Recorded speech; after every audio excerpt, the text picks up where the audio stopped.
Assalamualaikum warahmatullahi wabarakatuh. Selamat pagi anak-anak. Pada kesempatan kali ini, Pak Zulkifli akan menjelaskan mengenai hubungan struktural dan fungsional antara pemerintah pusat dan pemerintah daerah. Dalam sistem negara kesatuan Republik Indonesia, terdapat dua cara yang dapat menghubungkan antara pemerintah pusat dan pemerintah daerah, yakni sentralisasi yang merupakan segala urusan fungsi, tugas, dan wewenang penyelenggaraan pemerintahan ada pada pemerintah pusat yang melaksanakannya dilakukan secara dekonsentrasi. Maksudnya, pelimpahan wewenang dengan cara dekonsentrasi dilakukan melalui pendelegasian wewenang kepada perangkat yang berada di hierarki di daerah. Jadi maksudnya pemerintah daerah itu wakil dari pemerintah pusat yang ada di daerah. Kemudian desentralisasi, yakni segala urusan tugas dan wewenang pemerintahan diserahkan seluas-luasnya kepada pemerintah daerah. Jadi maksudnya pelimpahan wewenang dengan cara dekonsentrasi ini dilakukan melalui pendelegasian wewenang atau urusan kepada daerah otonom. Terdapat tiga faktor yang menjadi dasar pembagian fungsi, urusan tugas dan wewenang antara pemerintah pusat dan daerah. Pertama, fungsi pelayanan yang bersifat lokal, melibatkan masyarakat luas dan tidak memerlukan tingkat pelayanan yang standar, dikelola oleh pemerintah daerah yang disesuaikan dengan kebutuhan serta kemampuan daerah masing-masing. Jadi maksudnya, segala sesuatu yang berhubungan dengan daerah, yang mengetahui daerah itu sendiri. Karena yang mengetahui daerah itu seperti apa, yang mengetahui daerah itu bagaimana, itu pemerintah daerah yang ada di situ. Jadi pemerintah pusat tidak tahu, dan sehingga kalau pemerintah pusat yang mengatur otomatis secara tidak langsung, maka pengolahan sesuatu yang ada di daerah itu kurang maksimal. Sehingga biarkan daerah itu yang memahami medannya, memahami gimana daerah tersebut itu mengelolanya sendiri. Kemudian fungsi yang menyangkut pelayanan masyarakat yang perlu disediakan secara beragam untuk seluruh daerah dikelola oleh pemerintah pusat. Maksudnya ini program nasional. Itu pemerintah pusat yang membuat dan diserahkan kepada pemerintah daerah untuk menjalankan. Untuk yang ketiga, fungsi yang sifatnya berskala nasional dan berkaitan dengan eksistensi negara sebagai kesatuan politik diserahkan kepada pemerintah pusat. Di sini ada 6 urusan atau wewenang pemerintah pusat yang tidak dilimpahkan kepada pemerintah daerah. Pertama ada politik luar negeri, kemudian yang kedua ada agama, ada pertahanan, ada keamanan, ada moneter dan fiskal nasional, kemudian ada justisi. Moneter ini maksudnya yang bersangkutan dengan mata uang, fiskal ini bersangkutan dengan pajak, dan justisi dengan penegakan hukum. Kemudian berikut bagan hubungan koordinasi antara pemerintah pusat dan daerah. Berdasarkan Peraturan Pemerintah Nomor 84 Tahun 2000, pemerintah daerah diberi kesempatan untuk membentuk lembaga-lembaga yang disesuaikan dengan kebutuhan daerah. Saya akan menjelaskan bagannya. Di sini ada presiden membawahi kementerian, dan di dalam kementerian ada Mendagri, Menteri Dalam Negeri maksudnya, itu berkoordinasi langsung dengan bawahnya gubernur, dan gubernur bersama dengan DPRD provinsi itu check and balance, saling melengkapi, biasanya dalam pembuatan peraturan daerah dan APBD dan sebagainya. Di bawah gubernur ada dinas-dinas tingkat provinsi dan sekretariat-sekretariat. Kemudian gubernur berkoordinasi langsung ke bawah dengan bupati atau wali kota. Jadi gubernur, kemudian di bawah hierarki itu ada bupati atau wali kota. Bupati wali kota berdampingan dengan DPRD kabupaten atau kota. Mereka saling check and balance juga seperti gubernur dan DPRD provinsi. Dan di bawah bupati atau wali kota ada kecamatan. Dan juga ada dinas-dinas tingkat kota dan sekretariatan. Selanjutnya, hubungan fungsional pemerintah pusat dan daerah. Pemerintah pusat dan daerah pada dasarnya memiliki hubungan kewenangan yang saling melengkapi satu sama lain. Hubungan tersebut terletak pada visi, misi, tujuan, dan fungsinya masing-masing. Visi dan misi kedua lembaga ini, baik di tingkat lokal maupun nasional, adalah melindungi serta memberi ruang kebebasan kepada daerah untuk mengelola dan mengurus rumah tangganya sendiri berdasarkan kondisi dan kemampuan daerahnya.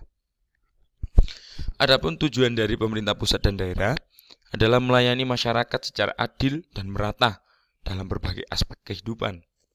Sementara untuk fungsi pemerintah pusat dan daerah adalah sebagai pelayan, pengatur, dan pemberdaya masyarakat.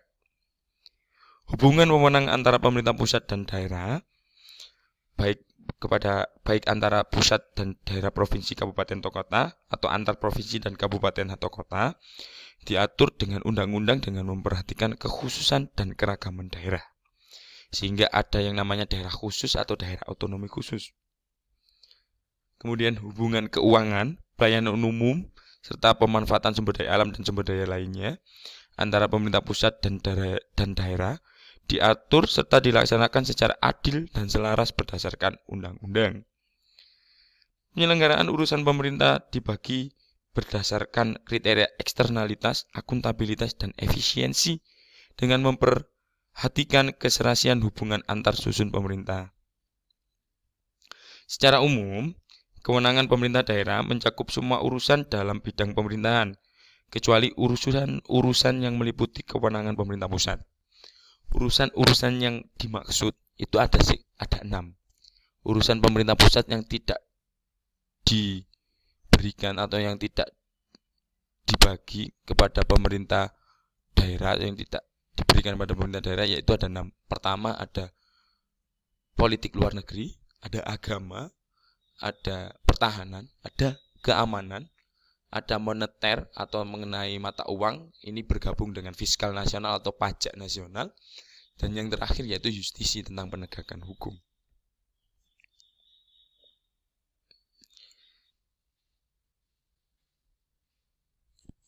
Urusan pemerintahan yang menjadi kewenangan pemerintah daerah ada 2, yakni urusan wajib dan urusan pilihan.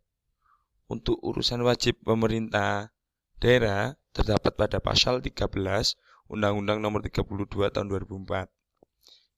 Sekitar ada 16 urusan wajib pemerintahan daerah. Yang pertama, melakukan sebuah perencanaan dan pengendalian pembangunan. Yang kedua, melakukan sebuah perencanaan pemanfaatan dan pengawasan tata ruang. Yang ketiga, melakukan sebuah penyelenggaraan ketertiban umum dan ketentraman masyarakat. Yang keempat, membuat dan melakukan penyediaan sarana dan prasarana umum. Yang kelima, melakukan penanganan di bidang kesehatan. Yang keenam, melakukan penyelenggaraan pendidikan dan alokasi sumber daya manusia potensial. Yang ketujuh, melakukan sikap penanggulangan masalah sosial lintas kabupaten atau kota. Melakukan sebuah pelayanan bidang ketenagakerjaan lintas kabupaten atau kota. Yang 9, memberikan sebuah fasilitas pengembangan koperasi, usaha kecil dan menengah, termasuk lintas kabupaten atau kota. Yang ke-10, melakukan pengendalian terhadap lingkungan hidup. Yang ke-11, memberikan sebuah pelayanan pertanahan termasuk lintas kabupaten atau kota. Yang ke-12, melakukan sebuah pelayanan kependudukan dan catatan sipil. Yang ke-13, melakukan sebuah pelayanan terhadap administrasi umum pemerintahan. Yang ke-14, melakukan sebuah pelayanan administrasi penanaman modal termasuk lintas kabupaten atau kota. Yang ke-15, melakukan sebuah penyelenggaraan pelayanan dasar lainnya yang belum dapat dilaksanakan oleh kabupaten atau kota.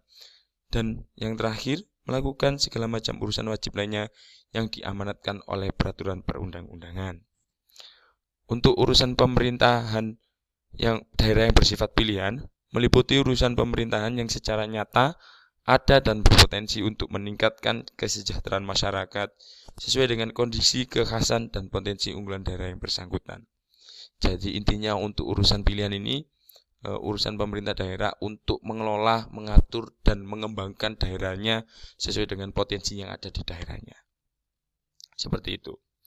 Kemudian, pemerintahan daerah dalam menyelenggarakan urusan pemerintahan memiliki hubungan dengan pemerintah pusat dan dengan pemerintah daerah lainnya. Hubungan tersebut meliputi hubungan wewenang keuangan, pelayanan umum, pemanfaatan sumber daya alam, dan sumber daya lainnya. Kita langsung ke yang pertama, hubungan bidang keuangan. Pertama, ada pemberian sumber-sumber keuangan untuk penyelenggaraan urusan pemerintahan yang menjadi kewenangan daerah.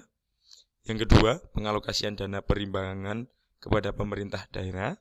Yang ketiga, pemberian pinjaman dan atau hibah kepada pemerintah daerah. Kemudian, Hubungan dalam bidang pelayanan umum.